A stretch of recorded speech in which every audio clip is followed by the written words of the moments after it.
राजधानी देहरादून के वसंत विहार में हुए डबल मर्डर केस का देहरादून पुलिस ने खुलासा कर दिया है। इन दोनों मृतकों में एक महिला और एक पुरुष का शव था जो चिपके हुए थे, लेकिन देहरादून पुलिस ने इस हत्याकांड पर जो खुलासा किया उससे पूरा गढ़वाल चौंक गया। दरअसल बताया जा रहा है कि 2 दिन पहले एक दूध की गाड़ी दूध लेकर प्रेम नगर की तरफ जा रही थी।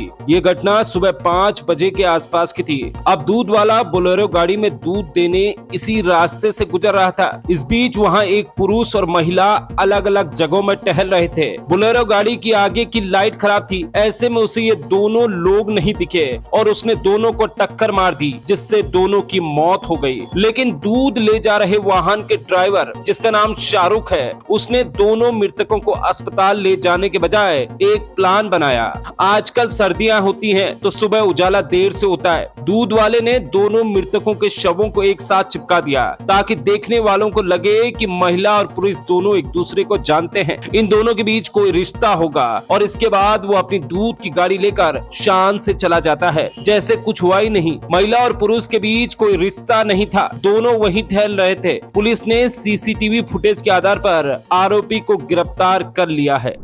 वो दरू चौक वसंत विहार में टी स्टेट पड़ता है, वहाँ पर एक महिला और एक पुरुष की डेड बॉडी गूल में मिली थी सड़क के किनारे। क्योंकि जिस हिसाब से कंडीशन में डेड बॉडी मिली थी, कहीं ना कहीं संदेह पैदा कर रही थी।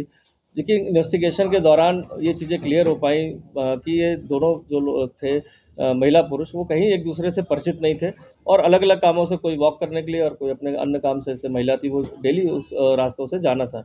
क्योंकि जिस परिस्थितियों में शव मिला था, सनसनीखेज मामला था, लेकिन कहीं भी इन्वेस्टिगेशन में ऐसे क्लू नहीं आ रहे थे कि जो किसी अन्य साजिश या किसी अन्य अपराध की ओर इंगित करते हो। इसीलिए उसका पैनल से पोस्टमार्टम कराया गया कि सही कारणों का पता चल सके। जब पैनल का पोस्टमार्टम नेक्स्ट डे हुआ तो ये चीज़ें क्लियर होकर आएंगी कि हार्ड एक फोर्सफुली कोई ऑब्जेक्ट के कारण लगने के कारण जो है डेथ हुई है और अंदर जो है ब्लीडिंग, इंटरनल ब्लीडिंग हुई और हेड में ब्लीडिंग हुई, जिसके कारण इनकी सडन मौत होने की पूरी संभावना थी।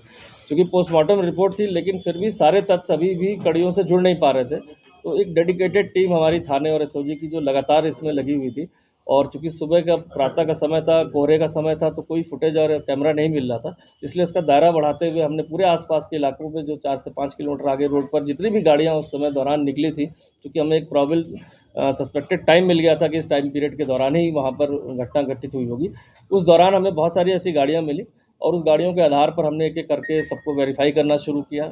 गाड़ी का एक घटनास्थल पर एक गाड़ी का छोटा सा टुकड़ा भी मिला था हेडलाइट का। उसके फिर हमने वेरीफाई किया कि हर कंपनियों में जाकर कि ये किस गाड़ी का टुकड़ा हो सकता है, जिससे वेरीफाई हुआ कि महिंद्रा की गाड़ी हो सकती है। और इसके बाद हमने उस गाड़ियों को शॉर्ट लिस्टिंग शुरू कर दी। करीब करीब दर्जनों गाड़ियों में हमने जो आइडेंटिफिकेशन करने के बाद फिर उसकी ओनरशिप और उसकी ड्राइविंग कौन करता है, किन कारणों से कहाँ जाता है, सबके फिर हमने कॉल डिटेल एनालिसिस और उसके बाद एक इंट्रोगेशन स्टार्ट करी। फिर इसको ट्रैक करते करते हमने एक जो टाटा की जो गाड़ी बता रहे हैं, ये सुपर कैरी लोडर था जो सहारनपुर का था, इसमें शाहरुख वो चला रहा था। और जैसे ही पुलिस ने उसको बुलाया पूछताछ के लिए तो वो फरार भी मतलब गायब हो गया।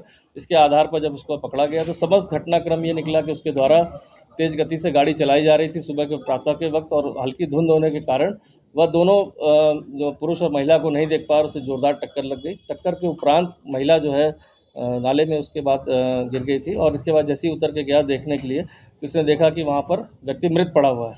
क्योंकि इस चीज़ को देखते हुए मृत पड़ा है और उसको पता था कि ये टहलने का रास्ता है, काफ़ी लोग इसमें टहलते भी हैं,